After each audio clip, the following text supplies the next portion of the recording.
राधे राधे दोस्तों, स्वागत है आपका हमारे चैनल हनुमान भक्ति भाव में। तो आज हम फिर से एक लड्डू गोपाल जी की सत्य घटना, एक सत्य कथा आपसे शेयर करने जा रहे हैं। राधे राधे। आज की यह कहानी दिल्ली की रहने वाली पूजा जी की है। जी हाँ, जिसे सुनने के बाद जितने भी लड्डू गोपाल भक्त हैं, जिनके मन में यह शंका होती है कि हमारे घर में ठाकुर जी विराजित हैं, हम लड्डू गोपाल की सेवा करते हैं, हम बांके बिहारी जी के भक्त हैं, फिर भी हमारे जीवन में परेशानियां ख़त्म नहीं होती। हमारे ऊपर कोई ना कोई संकट आता है, हमारे घर में काफ़ी सारी बीमारियां हैं, काफ़ी सारी परेशानियां का हमें सामना करना पड़ता है। आखिर ऐसा क्यों? और क्यों ठाकुर जी हमारी रक्षा नहीं करते? और किस वजह से ठाकुर जी हमारी सेवा से प्रसन्न नहीं है? ऐसा क्यों होता है? इन सभी शंकाओं का समाधान आपको इस कहानी के माध्यम से मिल जाएगा।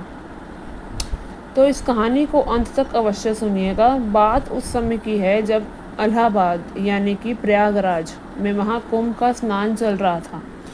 सभी भक्त प्रयागराज महाकुंभ जाकर स्नान करना चाहते थे और पुण्य प्राप्त करना चाहते थे। पूजा जी के परिवार वाले भी महाकुंभ में जाके स्नान करना चाहते थे और पुण्य कमाना चाहते थे। इसलिए उन्होंने काफ़ी बार महाकुंभ जाने का प्रोग्राम बनाया, लेकिन वह जा नहीं पाए। दरअसल पूजा जी के हस्बैंड नोएडा में एक कंपनी में जॉब करते हैं। उनके ऑफिस में बहुत ज़्यादा काम था, इस वजह से उन्हें छुट्टी नहीं मिल पा रही थी। पूर्णिमा पर उन्होंने महाकुंभ जाने का प्लान बनाया, उसके लिए छुट्टी ली, लेकिन भीड़ को देखते हुए उन्होंने प्रोग्राम कैंसिल कर दिया, क्योंकि पूजा जी के साथ उनकी बूढ़ी सासू माँ, उनके 2 छोटे बच्चे, उनके हस्बैंड और ठाकुर जी यानी पूरी फैमिली ही महाकुंभ जाने वाली थी। लेकिन जब उन्हें पता चला कि भीड़ कुछ ज़्यादा ही है और स्नान करना इतना आसान नहीं है, तो हालात को देखते हुए पूजा जी के पति ने अपना प्रोग्राम कैंसिल कर दिया और पूर्णिमा के बाद स्नान करने के लिए प्रोग्राम बनाया। वह 15 फरवरी के दिन महाकुंभ स्नान के लिए घर से निकले। उनकी रात 10 बजे की ट्रेन थी, लेकिन वह लोग नई दिल्ली रेलवे स्टेशन पर समय से पहले ही पहुंच गए। वह लगभग 8:30 बजे वहां पहुंच गए, क्योंकि वह नहीं चाहते थे कि वह लेट हो जाए, उनकी ट्रेन छूट जाए। उन दिनों ट्रेनें भी बहुत लेट चल रही थी और इस बार भी स्नान करने का मौका उनके हाथों से निकल जाए, वो नहीं चाहते थे। पूजा जी की पूरी फैमिली ट्रेन के आने का इंतज़ार कर रही थी, लेकिन अचानक से उनकी बेटे की तबीयत खराब हो गई। उसके पेट में बहुत तेज़ दर्द होने लगा। दर्द की आवाज़ से वह ज़ोर ज़ोर से रोने लगा। उसे रोता हुआ देखकर पूजा जी के हस्बैंड और उनकी सासू माँ घबरा गए कि अचानक से इतना तेज़ दर्द क्यों हुआ हमारे बच्चे को, कुछ उल्टा सीधा तो नहीं खा लिया। काफ़ी देर तक पूजा जी का बेटा रोता रहा, लेकिन उसके पेट में आराम नहीं हुआ। उसकी हालत को देखते हुए उनके हस्बैंड ने कहा कि ऐसा करते हैं, आप लोग यहीं पर बैठो, मैं इसके लिए हॉस्पिटल जाता हूँ। इसको लेके आसपास अगर कोई हॉस्पिटल मिल गया तो ठीक, कोई नहीं तो कोई मेडिकल स्टोर ही देख लूँगा, वहाँ से मैं इनको दवाई दिला लाऊँगा। अभी ट्रेन आने में समय है, जब तक मैं हो आऊँगा तब तक मैं इसे लेकर वापस भी आ जाऊँगा। लेकिन आप लोग यहीं पर बैठे रहो, यहाँ से उठना मत, जब तक मैं ना आऊँ आप लोग कहीं मत जाना। ऐसा बोलकर पूजा जी के हस्बैंड उनके बेटे को लेकर जाने लगे। पूजा जी को बहुत चिंता हो रही थी। वह ठाकुर जी से शिकायत कर रही थी कि ठाकुर जी, हमें तो स्नान के लिए जाना है, आप हमारे साथ हो, लेकिन फिर भी हमारे ऊपर इतना बड़ा संकट आ गया, कैसे? आपके साथ होने के बावजूद भी हमारे जीवन में ना जाने कितने कष्ट क्यों आते हैं। हम जब भी कुछ करना चाहते हैं, कोई ना कोई गड़बड़ हो जाती है। किसी कार्य से हमें सफलता ही नहीं प्राप्त हो रही, किसी भी कार्य में। और देखिए, अब तो हम कितने शुभ काम के लिए जा रहे थे, हम प्रयागराज के महाकुंभ में स्नान करने के लिए जा रहे थे, पुण्य कमाने जा रहे थे, आप भी हमारे साथ हो, लेकिन अचानक से मेरे बेटे की तबीयत खराब हो गई। क्या ठाकुर जी आपकी दृष्टि कभी हमारे ऊपर नहीं पड़ती? क्या आप कभी हमारी पूजा स्वीकार नहीं करते? मन ही मन पूजा जी न जाने कितनी सारी शिकायतें ठाकुर जी से कर रही थी, लेकिन काफ़ी समय हो गया था, उनके बेटे उनके हस्बैंड को लेकर भी नहीं लौटे।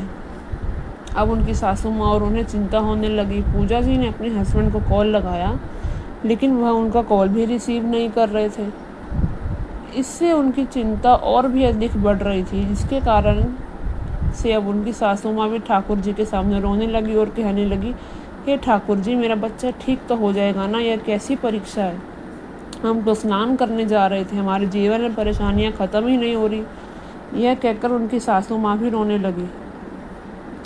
ट्रेन आने का समय नज़दीक आ रहा था, लेकिन अभी तक वो लौटे नहीं थे। उनके हस्बैंड और उनके बेटे लौटे ही नहीं। तभी अचानक से एक अनाउंसमेंट हुआ कि उनकी ट्रेन जो प्लेटफॉर्म नंबर 14 पर आने वाली थी, उनका प्लेटफॉर्म बदल गया। अब जैसे ही अनाउंसमेंट हुआ कि प्लेटफॉर्म बदल गया, तो वहाँ पर जितने भी लोग थे सब अफरा तफरी मचाने लगे, इधर उधर भागने लगे।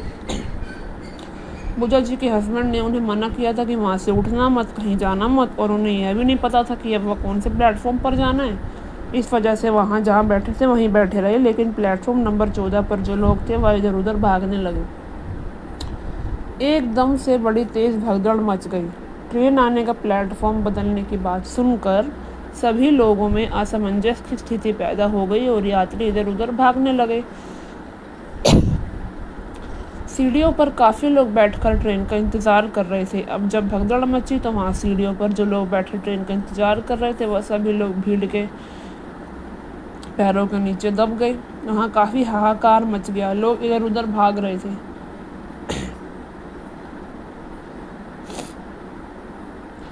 लेकिन पूजा और उनकी सासू माँ वहाँ से नहीं हिले। वहीं पर एक तरफ ठाकुर जी को लेकर बैठे रहे, अपनी बेटी को लेकर, अपनी सासू माँ को लेकर हाथ पकड़कर वहीं बैठे रहे। दूसरी ओर उन्हें अपने हस्बैंड को लेकर चिंता बनी हुई थी। स्थिति इतनी ख़राब हो चुकी थी। फिर वह ठाकुर जी से कहने लगे, ठाकुर जी यह सब क्या हो रहा है, क्यों हो रहा है, ये संकट हमारे साथ क्यों आते हैं, हमारी रक्षा करो। भगदड़ ऐसी मची थी कि काफ़ी लोग तो वहाँ एक दूसरे के पैरों के नीचे ही आके दबने लगे। कुछ देर बाद नई दिल्ली रेलवे स्टेशन पर सुरक्षाकर्मी पहुंचे। उन्होंने वहां भीड़ को कंट्रोल किया, लोगों को वहां से हटाया, जो घायल लोग थे उन्हें हॉस्पिटल पहुंचाया, और जो लोग भीड़ के नीचे दबकर मर गए थे उन सभी को हॉस्पिटल पहुंचाया।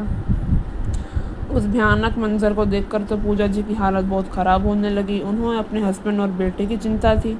वह बार बार ठाकुर जी से शिकायत करती रही, बार बार ठाकुर जी से झगड़ा करती रही। उन्हें विश्वास भी उनके ऊपर से डगमगा रहा था कि ठाकुर जी हमारे साथ हैं, फिर भी हमारे साथ इतना बुरा क्यों होता है। कहीं उस भीड़ से, उस भगदड़ में उनके बेटे को चोट ना लग गई हो, ऐसे ऐसे ख्याल आ रहे थे। वो लोग ठीक तो हैं, क्या बात हो गई। लेकिन कुछ समय के पश्चात उन्होंने अपने हस्बैंड और बेटे को आते हुए देखा, जबकि सुरक्षा कर्मियों ने उन्हें वहाँ से हटा दिया जहाँ पर वह अपनी सासू माँ को लेकर बैठी थी, और वह दूसरी जगह खड़ी हो गई जाके। जब उन्होंने अपने हस्बैंड को देखा, अपने बेटे को देखा, तो दूर से आवाज़ लगाई और इशारा किया कि हम लोग इधर हैं। उनके पति हल्का सा पैर से लंगड़ा कर चल रहे थे, जिसे देखकर पूजा जी और घबरा गई। पहले से घबराई हुई थी और घबरा गई। उन्होंने दौड़ कर पूछा अपने पति से कि आप ठीक तो हैं, आपको ज़्यादा चोट तो नहीं आई, आप तो बाहर थे, फिर आपके पैर में चोट कैसे लगी। उनके हस्बैंड ने बताया कि जब वह अपने बेटे को लेकर आ रहे थे, जिस रिक्शा में वह बैठे थे, उस रिक्शा में अचानक से एक वाहन ने आकर टक्कर मार दी। उसी में उन्हें थोड़ी सी चोट लग गई। ज़्यादा गंभीर चोट नहीं है, हल्की सी लगी है, घबराने की ज़रूरत नहीं है, ठाकुर जी ने रक्षा की है उनकी। ऐसा बोलकर वह पूजा जी को समझाने लगे। पूजा जी के हस्बैंड भी ठाकुर जी में बहुत श्रद्धा और विश्वास रखते थे। वह भी ठाकुर जी की नित्य दिन सेवा करते, उन्हें भोग पवाते, सब कुछ करते जो जो एक सेवा में होता है। उन्हें अटूट भरोसा अपने ठाकुर जी पे। वह पूजा जी से कहते, मैं तो घबरा गया था जब मुझे पता चला प्लेटफॉर्म को लेकर भगदड़ मच गई, अंदर स्टेशन में काफ़ी लोग मर गए, मेरी तो सांसें ही अटक गई थी कि तुम लोग ठीक तो हो। मैं तो ठाकुर जी से प्रार्थना करने लगा कि मेरी बेटी, मेरी माँ, मेरी बीवी की रक्षा करना। अब स्थिति को देखते हुए वो घबरा गई, ठाकुर जी से शिकायत करने लगी, झगड़ा कर रही थी। उन्हें विश्वास डगमगा रहा था, लेकिन उनके हस्बैंड का विश्वास ठाकुर जी पर अटूट था।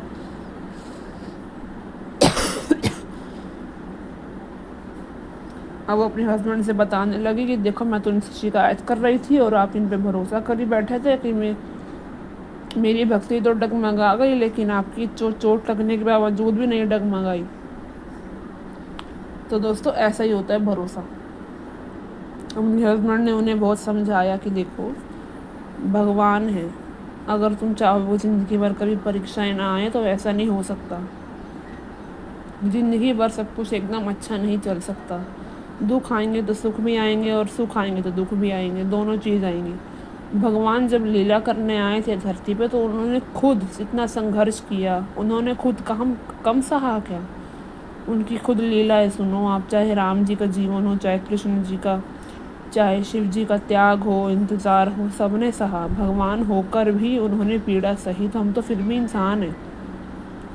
हमारे साथ तो ये सुख दुख का क्रम तो चलता ही रहेगा। ठाकुर जी पे भरोसा रखो। उन्होंने खूब समझाया कि कुछ भी हो, किसी भी स्थिति में उन पर से भरोसा को डगमगाने ना दो। देखो आज उनकी वजह से हम लोग सुरक्षित हैं ना, भगदड़ मचने के बाद भी तुम सुरक्षित हो, हमारे बच्चे सुरक्षित हैं, हम सुरक्षित हैं। अब वो समझाने लगे तो उनको, उनकी बीवी को भी एहसास हुआ। उनकी पत्नी को बोली, हाँ आप सही कह रहे हैं, मुझसे गलती हुई। ठाकुर जी से मनी मन माफ़ी मांगी और बोले चलो अब चलते हैं महाकुंभ। इतनी अब ट्रेन आने में टाइम था क्योंकि उन दिनों ट्रेन लेट चल रही थी। तो वो लोग अब पूरे परिवार सहित गए प्लेटफॉर्म नंबर 14 पे, और वहाँ जाके उन्हें 1 घंटा इंतज़ार ही करना पड़ा क्योंकि ट्रेन लेट थी। बस ये ठाकुर जी की एक लीला थी कि उनके जो हस्बैंड बाहर गए हैं वो भी सुरक्षित रहें, और जो भगदड़ मची थी तो उनकी पत्नी और माँ और बेटी भी सुरक्षित रहे। ठाकुर जी कभी अपने भक्तों का बुरा नहीं करते। दोस्तों, अगर आपको यह वीडियो अच्छी लगी हो तो हमारे चैनल को सब्सक्राइब करना ना भूलें, वीडियो को लाइक करना ना भूलें, और ऐसी और कथाओं के लिए जुड़े रहिए हनुमत भक्ति भाव हमारे चैनल के साथ। जय श्री राम। राधे राधे।